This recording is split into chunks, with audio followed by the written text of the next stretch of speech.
بسم الله الرحمن الرحيم ساد والقرآن للذكرى بل الذين كفروا في عزة وصفاق وكم مهلكنا من قبل من قرون فنادوا ولا تعين مناصٍ وأجب أن جاءهم منذرون منهم وقال الكافرون هذا سحر كذب أجعل آلهة إلها واحدا إن هذا لشيء عجاب وأنت لك الملأ منهم أن أمسوا وأصبروا على آلهتكم إن هذا لشيء يرد ما سمينا بهذا في الملة الآخرة إن هذا إلا حلف أنزل عليهم ذكرى من بيننا بل هم بشك من ذكرى بل لما يذوقوا عذابه أم إنهم خزائن رحمة ربك العزيز الوهاب أم لهم ملك السماوات والأرض وما بينهما فليرتقوا في الأسباب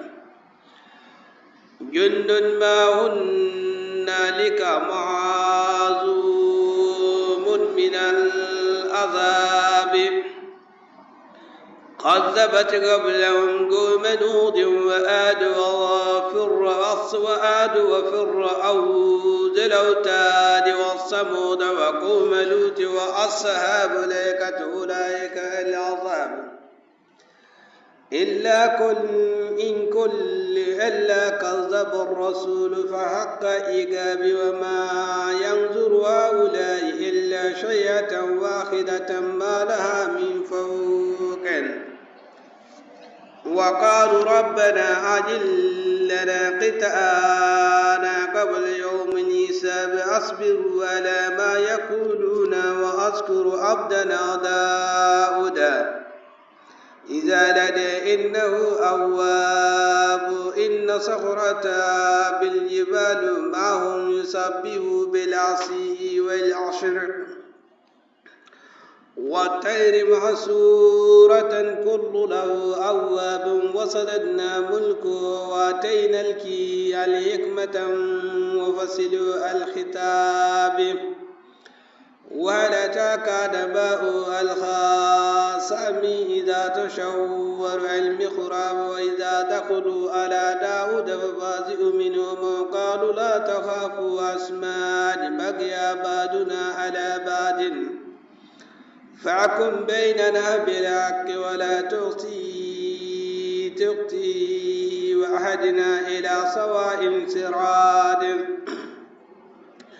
إن هذا أخي لو تشاء وتشاءون نحجات ولناجة واحدة فقالوا أقفلنيها وأزيد في الخطاب قالوا لقد ظلمك بسوء نهجتك إلا لأجيم وإن كثيرا من الخلطاء لا ينبغي بعدهم على بعد على الذين آمنوا وعملوا الصالحات وقليل ما هم وظن داود أنما فتناه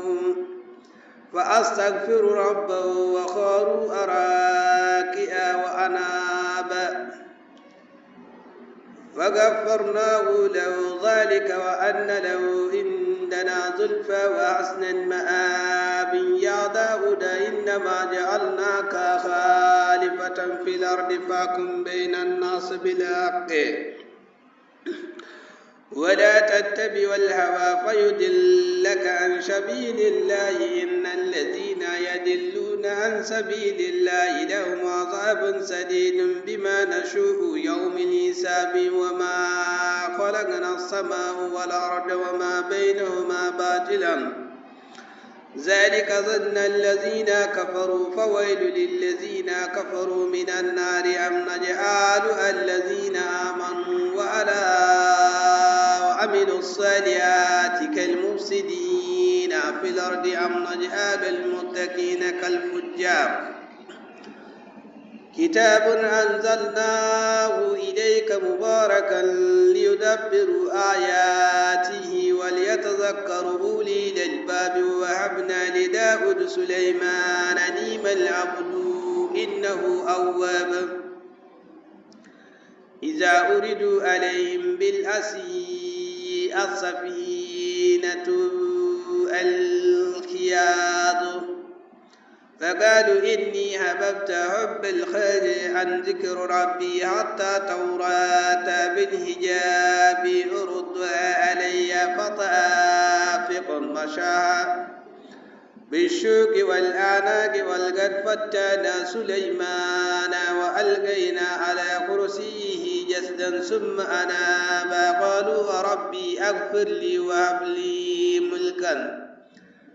لا ينبغي لأحد من عبادي إنك أنت الوهاب فأشرنا له إرياها تجري بأمري غرواء حيث أصاب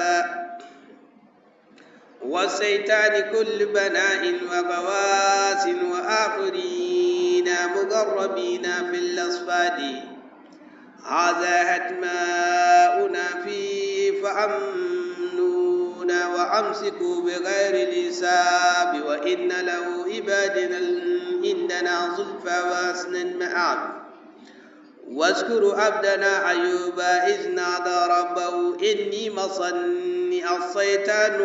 بنصب وعذاب ركضوا برجلك هذا مستصل بريد وسراب ووهبنا له أهله ومثله معه رحمة منا وذكرا لأولي الألباب وخذوا بيدك إحسان فأضربوا بهم ولا تأسى وإنا وجدنا صابرا نعم العبد إنه أواب واذكروا عبدنا إبراهيم وإسحاق ويعقوب أولي لديه والأبصار إنا أخلصناهم بخالصة ذكرى الدار وإنهم عندنا لمن المصطفين الأخيار واذكروا إسماعيل واليسع وذي الكفل كل من الخبار هذا ذكر وإن للمتقين لحسن مآب جنات عدن مفتحة لهم أبوابا متقين فيها يدعون فيها فاكهة كثيرا وسراب وعندهم قاصرة درف أطراب هذا ما توعدون ليوم الحساب إن هذا لرزقه ما له من نفاد هذا وإن للتقين لشربا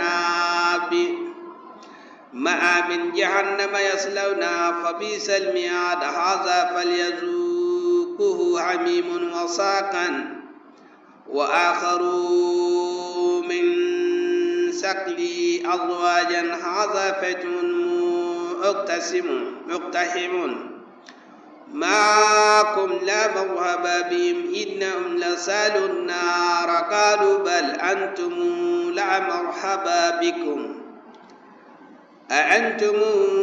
قدمتم لنا فبئس القرار قالوا ربنا ما تقدم لنا هذا فزده عذابا ضعفا في النار وقالوا ما لنا لا نرى رجالا كنا نعود من العصر اتخذناهم سخريا